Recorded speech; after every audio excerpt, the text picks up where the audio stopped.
a safety valve of David Njoku. If he's covered, you've got either Kareem Hunt or Nick Chubb. Oh my god, dude. They are terrifying. Jesus. They're the new Yankees, right? They're what the Yankees were doing in the 90s and early 2000s. Just like, Mark Teixeira, you're a name. Come on over. I feel like every team that traded with them and teams like Kansas City who drop Hunt and stuff like that, they're just looking at this all and they're like all looking back and be like, oh They've my created God, a fucking monster.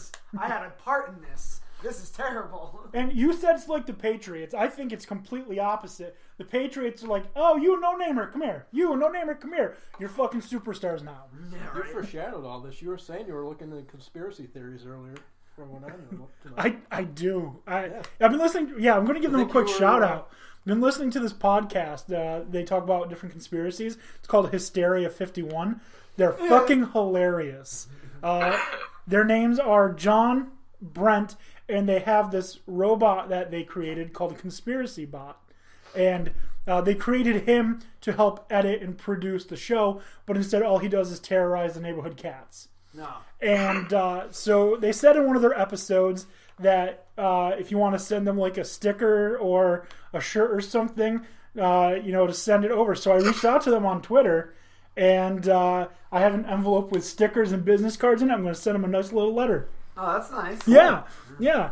So I'm going to send it to them, and it's going to be good. Hopefully we can, in a future episode, call them Friends of the Show. Anyways, my God, fucking free agency is just going goddamn haywire. So let's go through. Because the NFL just saw the Odell Beckham trade and they were like, "Oh well, fuck me, better start calling people." Yeah. Baker Mayfield just tweeted movement. That's all. So Baker Mayfield is your 2019 through 2020 NFL MVP. No, not with Mahomes out there. Mahomes is still ridiculous. Oh, he's so man, the Giants can really move up in the draft now if they want to get their future quarterback. Giants, come knock on our door. We've got the third pick. That's actually what people are thinking, that the Giants will trade up to 3. For Murray. No, there's no way they would take Murray. No way. He's getting hyped. Fuck Murray. You want to know what I knew he was a bitch? When you refuse to throw at the NFL Combine. All quarterbacks are refusing to throw at the NFL Combine now. He's throwing tomorrow. At his pro day. He is throwing tomorrow. Yeah, so the theory in the comfort of Oklahoma. Yeah. And first off, let me also make this clear. He originally started at Texas A&M. But they said, quote, he wasn't ready enough for SEC defenses. So where did he go? Oklahoma. Where they don't do what? Play fucking defense. Same thing with Baker Mayfield, except he started at Texas Tech, then went to A&M, and then went to Oklahoma. Oh my God, the Browns Twitter just tweeted a gif of Dorsey just chewing gum and looking out into space. That is hilarious. This is fantastic. Dude, can they be on Hard Knocks again? Because I really want to see them on Hard Knocks this year now. Can they be on Hard Knocks again? Probably, because there's a lot of teams that don't. Bananas. Do you think Greg Williams is like, why the fuck did I leave? Oh my God. We are not going to get to like all of what we were going to talk about tonight because Jackson are just like, man. Yeah. Chiefs might be trading D Ford to the Niners. Yeah. No one cares about that tonight now. Wait a second. Where is he dropping? Jesus, the Jets. When did Jamison Crowder go to the Jets? That was yesterday. Either That early was this morning yesterday. or last night. Patterson. Decent. We got some okay receivers. Yeah, Patterson went to the Bears. Cordero Yeah, Patterson. he got a nice payday. Let's see. The Bills got a couple of wide receivers. Cole Beasley, who was a good check down guy for Dak Prescott. And they also... John Brown. Yeah, John Brown. Decent.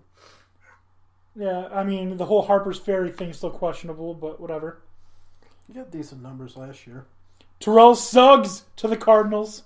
He's still playing? Yep. Shit. Tyrann Mathieu to the Chiefs. Yeah. The Chiefs just filled a big fucking hole. Yeah, that's true. Him and Eric Berry are going to cause problems. Kudos to him, by the way, because he but going back to bet Terrell on Suggs himself for a second, he's only played for Baltimore, so it's very interesting that he's now playing for his second team. Yeah. Panthers lost Devin Funchess to the Colts. Yep. They got Paradis, though. Honey Funches of Colts. I would have back last season. I would have rather the season before. I guess I would have rathered Funchess over Calvin Benjamin. Thomas Davis. True. One of the leaders of the Panthers, Thomas Davis, is now with the Chargers. Let's see. Yeah, Paradis went to the Panthers, and it looks like there's not much other quality free agents. Landon Collins to the Redskins, which I've never understood. If you love the team that you are on, why on earth would you go to the fucking rival? I don't know. Ask James Harrison that. Some people are very spiteful. Perhaps. C.J. Mosley to the Jets. Anthony Barr was supposed to go to the Jets, but it's not happening now. And on CBS Sports, they have that listing with a line through it. That's fine. We fucked up. Well, I mean, this has happened before. I mean, what was it, Frank Gore? There's always one every year. Frank Gore was like on his way to Philadelphia, and then the jet went to Indianapolis, and he wasn't in Philadelphia anymore. We got a Facebook post. The Browns are legit scary now. WTF? We really are in the weirdest time. Oh, that was Dan O'Shea. We really are in the weirdest timeline. Like, seriously, before we came here, we were talking to somebody, and they said they were going to call us and tell us when Le'Veon Bell had dropped. And I was like, if it so happens to be in the time that we're at this podcast, I'd find it very strange and coincidental. And sure enough, it was something bigger than that, and it was Odell Beckham. That was pretty crazy. So Cleveland just undermined the whole fucking league. Do you remember when Odell Beckham went on that interview with Josina, and he's like, Wayne was there for some reason. Yeah, no one can figure out. I like the warm weather. Cleveland's not warm. No. They have blizzards there. Like, I'm the fuck? kind of convinced that LeBron is probably behind all this. I'm You think pretty he's sure he out there? owns the Browns. He was just like, yeah, my friend Odell wants to play up here. He's like, you know what? Don't worry about it. I know I left Cleveland to go play basketball in Los Angeles. I'll take care of you. Just let me run the Browns. I'll make some calls. The last time we had news breaking like this on our show is the same night we did our fantasy basketball draft last year, and Gordon Hayward broke his ankle literally minutes after Dan Beebe drafted him. Oh my God! Guilty. Oh, yeah. Oh, my That's a God. bad break. Literally minutes! Yeah. Oh, that's pretty bad. Yeah. That is pretty bad. Oh, man. And I guess that's a double pun, breaking news, because he broke. Shit. This kind of broke Tony's heart. And it wasn't, why did it break Tony's heart? Why did that break Tony's heart? No, Odell today. Oh, we had discussions. He goes back and forth on if he likes him or not. Every Giant fan does, but every Giant fan knows that they have a long ball void to fill now. Yeah, I mean, maybe they're confident in Sterling Shepard. Yeah. Oh. I mean, he had an underperforming year last year. The year before that, he missed all but 3 games. So, I mean, He has a track record of doing great things. I really thought that he was going to... I think I'm more disappointed than you are. I think I'm more disappointed because I really thought that he was going to be a Giant. I just figured he's not going anywhere. That contract that he signed, he's not going anywhere. And everyone's just hinting for the last few days, they're just hearing stuff. They're just hearing stuff, but they're not going to do anything. And then they go drop him to a team that's picked up every single piece in the last... I just assumed the unnamed 9 AFC... months. Like, that's crazy. I just assumed the unnamed AFC North team was the Steelers trying to fill Antonio Brown. I also don't, like, part of me, Like, I actually am trying to think about there might be some mad scientists to Gettleman and what they're doing. Because he just doesn't fucking like Odell Beckham as a person. It's gotta be that. But look about what's happening in the league. These divas, when you talk about Antonio Brown, Le'Veon Bell, and what's going on with what they're doing, Odell Beckham just signed a new fucking contract, and then less than a week later, this asshole's in an interview with Lil Wayne for no fucking reason at all, complaining about how he doesn't feel like the team's going in the right direction. So what's it going to be going forward?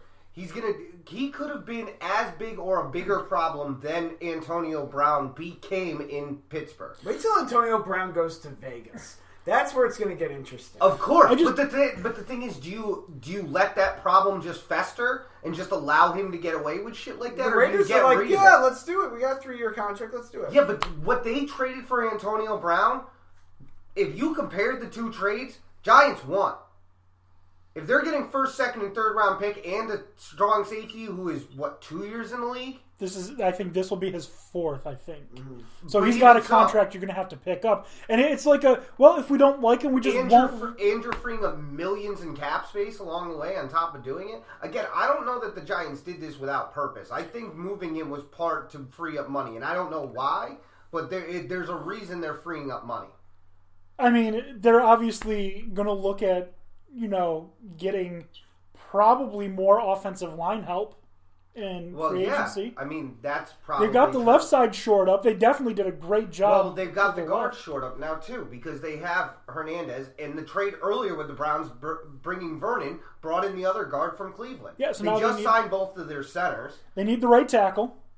Yeah, and Nate Solder showed that he could play. He could do fine. But if you looked at it, the line consistently got better last year. It did. It was something that improved. And if you're going to bring in better pieces that can improve that line should be able to shore up. But the problem is you can shore up a line all you want, but you're going to need more than just Shepard, or the 2 Shepards. I'm pretty sure we have 3 of them. I only know of 2. But, smart thing would be go after a backup tight end. You can get them pretty cheap, I'm sure. Yeah, but Ingram's fine as a receiving tight end. Shepard is a quality wide receiver. This is why I don't think that the Giants are done. I have a feeling we're going to go after Golden Tate and try and bring him in here as a route runner. I think we're all missing what I feel is probably an obvious reason for why this is happening. They saw the positive impact that a guy like Saquon Barkley made on the locker room and said, cut the cancer. Gone. Just get rid of him. Go. I don't care how good he is. He's bad for the team. Go. Saquon Barkley's our leader. Mm-hmm. I feel like that's the obvious answer we're all stepping over to make these judgments. But we always would question. We would definitely question Odell Beckham's, dynamic in the locker room. But I don't know if I'd put that pressure on Saquon Barkley that much right now. I still think that's Eli's locker room. Well, it's not. Eli is such a bad leader. It's not funny. He's not a vocal leader, and his play has diminished. So it's not like he's leading on the field. And whether it's fair or not, a lot of people in that locker room said that Saquon Barkley was the best thing to happen to the locker room. I saw that he was vocal on the field. I guess I just didn't really know that he was too much vocal. I guess he would obviously be vocal in the locker room, but I guess as a rookie, that's bold. Yeah. So, and I don't think it's necessarily just the Saquon as a leader thing. I think we need to surround ourselves with high talent, high character guys. They do obviously exist because we have Saquon Barkley, who is one. Mm-hmm. And not all of the. You can look around the NFC East and you can see that you have a history of those guys. Ryan Kerrigan, he's super talented, good guy for the team. With the Cowboys, you had Jason Witten, you had Tony Romo, you had Sean Lee. They're all good guys, all good for the team. With the Giants, you have Saquon Barkley. Eagles, you have fucking Lane Johnson. DeMarcus Ware. Well, yeah, DeMarcus Ware was one of those guys. So there are high caliber players that are high quality people. Mm-hmm. And the Giants, it feels like they've been lacking that lately. And they got Saquon.